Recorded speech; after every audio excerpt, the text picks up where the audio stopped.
बिस्मिल्लाहिर्रहमानिर्रहीम। अस्सलाम वालेकुम। हेलो पाकिस्तान।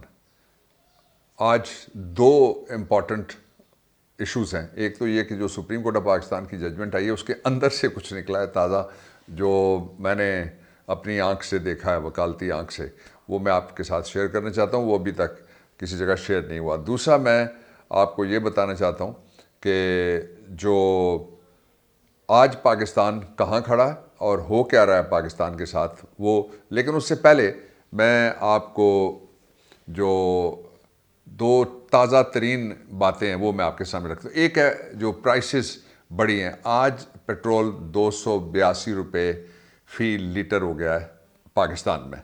जब बात करते हैं तो पिछली जो तकरीरें अगर आप देखें, मैं उनकी शक्लें लोग नहीं देखना चाहते तो मैं क्यों दिखाऊं। और आप वो जो ख़ातून है वो इस्त्री करती थी जो तवे पे रख के फ्राइंग पैन को, उसकी तकरीर सुन लें, बाकियों की सुन लें। और वो कहते थे कि तेल जब बढ़ गया तो अब मोटरसाइकिल वाला क्या करेगा, अब गाड़ी वाला क्या करेगा। और बढ़ता कितना था, 3 रुपये 4 रुपये इमरान खान के दौर में। मैं ज़रा एक एनालिसिस है, फैक्चुअल एनालिसिस है, वो आपके सामने रखता हूँ। 4 लाइनों का है। नंबर 1, ये हफ्ता था, यही साल था 2000, एक साल पहले चलिए 2022 में चले जाइए आप, यही पिछला साल, और जो अभी मुकम्मल हुआ है 10 अप्रैल को। और हुकूमत सिर्फ इमरान खान की थी। अब जो जड़ी बूटियाँ हैं उनकी हुकूमत है जहरीली। तेल की आलमी कीमत थी $102 फ़ी बैरल। उस वक्त $102 फ़ी बैरल तेल की आलमी कीमत है। पेट्रोल पाकिस्तान में जो बेचा जा रहा था वो 150 रुपये पे।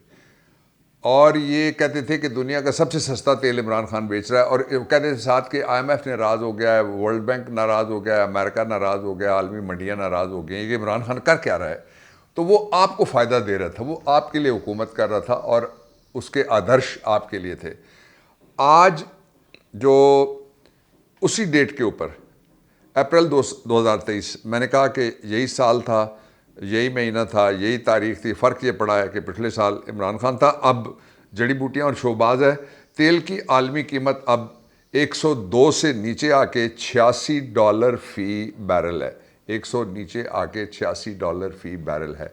इसका मतलब ये हुआ कि अगर इस तनासब से आप लगाएं तो आज तेल पाकिस्तान में तकरीबन 100 रुपये लीटर के लगभग, क्योंकि 102 से 86 पे वापस आ गया, वो बिकना चाहिए। लेकिन ये जो पाकिस्तान में तेल की कीमत है पेट्रोल की, यानी वो है 282 रुपये फ़ी लीटर।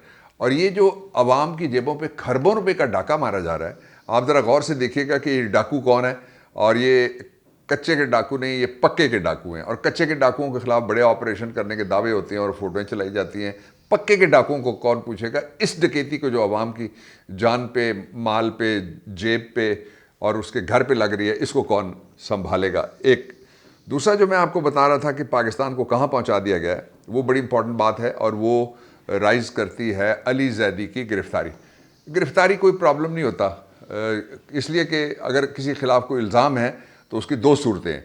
जो आइन का आर्टिकल 10 है वो ये कहता है कि पहले बताया जाए कि इल्ज़ाम क्या है। अगर आप अली की एक वीडियो है वो अभी ज़रा देखिए। पहले बताएं आप ज़हन शुबाह है साथ, पहले बताएं आप ज़हन शुबाह है साथ, पहले बताएं आप ज़हन शुबाह है साथ, पहले बताएं आप ज़हन शुबाह है साथ, पहले बताएं आप ज़हन शुबाह है साथ।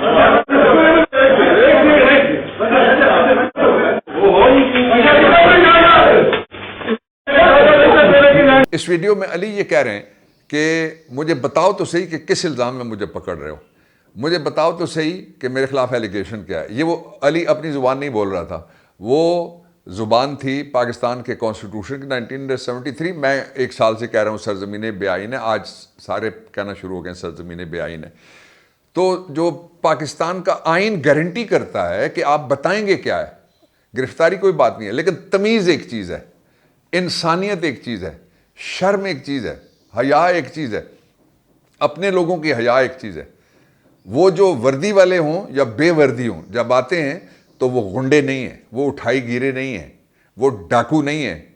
इसलिए उनको तमीज़ का मुजाहरा करना चाहिए। गिरफ्तारी ज़रूर करें, अगर किसी के खिलाफ कोई इल्ज़ाम है तो रिकोर्स ऑफ लॉ होना चाहिए। लेकिन इनके दौर में तो किसी की भी गिरफ्तारी नहीं होनी चाहिए कि जिन्होंने गिरफ्तार होना था, जिन्होंने सज़ाएँ भुगतनी थी, जो सज़ा याफ्ता थे, जिनके खिलाफ जजमेंट्स आई हुई थी, जिनके ऊपर फर्द जुर्म लग रही थी, वो सारे के सारे इक़्तिदार में।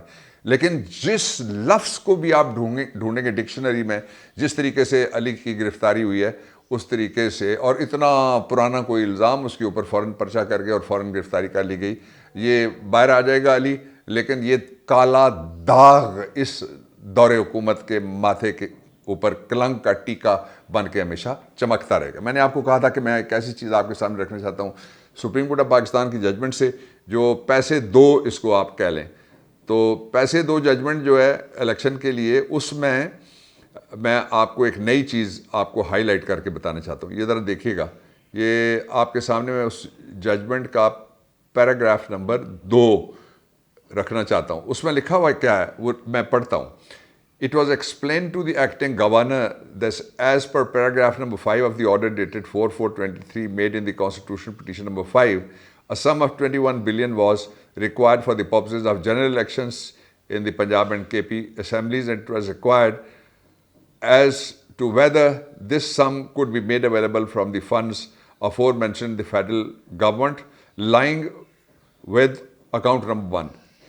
کہ گورنر جو ایکٹنگ تھا اسٹیٹ بینک آف پاکستان کا، جب وہ گیا سپریم کورٹ آف پاکستان کے سامنے تو اس کو بتایا گیا کہ آرڈر ہم نے کانسٹیٹیوشن پٹیشن نمبر 5 میں یہ کیا ہوا ہے کہ آپ نے 21 ارب روپے دینے ہیں، وہ جو اکاؤنٹ نمبر 1 ہے فیڈریشن کا، جس کے بارے میں آپ کو بتا چکا ہوں میں، فیڈرل کنسالیڈیٹڈ فنڈ کا، اس میں سے نکال کے دینے ہیں۔ تو یہ کس طرح سے ہوگا؟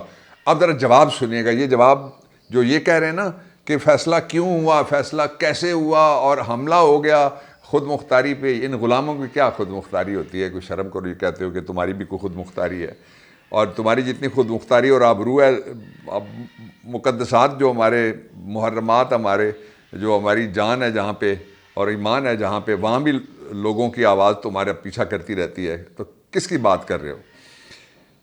اب ہوا کیا؟ یہ ریلیونٹ ترین ہے، پہلا ریلیونٹ تھا، یہ ریلیونٹ ترین ہے۔ The acting governor confirmed that this would be done if the court so directed and ordered. تو اس نے بتایا کہ پیسے موجود بھی ہیں اور پیسے دیے بھی جا سکتے ہیں الیکشن کے لیے، یہ acting governor state bank of Pakistan نے بتایا، اور ساتھ کہا کہ اگر عدالت چاہتی ہے ڈائریکٹ کر دے اور آرڈر کر دے۔ The state bank further confirmed that the necessary transaction for the transfer of the funds to the commission، اور اس نے کہا کہ یہ کمیشن کو فوری طور پہ پیسے بھجوائے بھی جا سکتے ہیں، so that 21 billion become immediately available and utilized for the latter, could be done within the shortest possible time, and that is at the latest by the close of business on Monday, i.e. 17th of April 2023. ساتھ ہی اس نے confirmation کرنے کے بعد کہا کہ اگر آپ کا حکم ہو جاتا ہے، جو حکم ہو گیا ہے، آرڈر ہو جاتا ہے، ہو گیا، ڈائریکشن چاہیے تھی وہ ہو گئی ہے، تو الیکشن کمیشن کو پیسے دینے کے لیے جو اب وقت طے ہوا ہے وہ یہ ہے، کل کلوز آف دی ڈے 3 بجے کا ٹائم ہے، اس سے پہلے یہ پیسے جو 21 بلین ہے الیکشن کے لیے، یہ وہاں پہ ٹرانسفر ہو سکتے ہیں۔ لیکن ڈرامہ کیا ہو رہا ہے؟ پنجاب میں ہم نہیں رہتے، پاکستان پنجاب کو نہیں جانتا، کہتے ہیں کچے کے لیے بھی ہم نے ساری بھجوا دی ہیں فورسز، اور سب سے جو پرائم فورس ہے وہ بھی، اس کی بھی فوٹیجز چلائی جا رہی ہیں کہ وہ بھی ہم بھجوا رہے ہیں، گورنمنٹ یہ کہہ رہی ہے۔ تو کیا ڈرامہ لگانا چاہتے ہو؟ کچے میں پکڑا کون ہے؟ کچے میں تم نے مارا کون ہے؟ کچے میں برآمدگی کیا ہوئی ہے؟ کچے میں سے تم نے نکالا کیا؟ ابھی پکے کے ڈاکوؤ، کچے کی ڈکیتیوں کے اوپر عوام کو تم گمراہ نہیں کر سکتے۔ آپ سوچ رہے ہوں گے کہ جو عید کی چھٹیاں 5 کبھی بھی نہیں کیوں کر رہے ہیں؟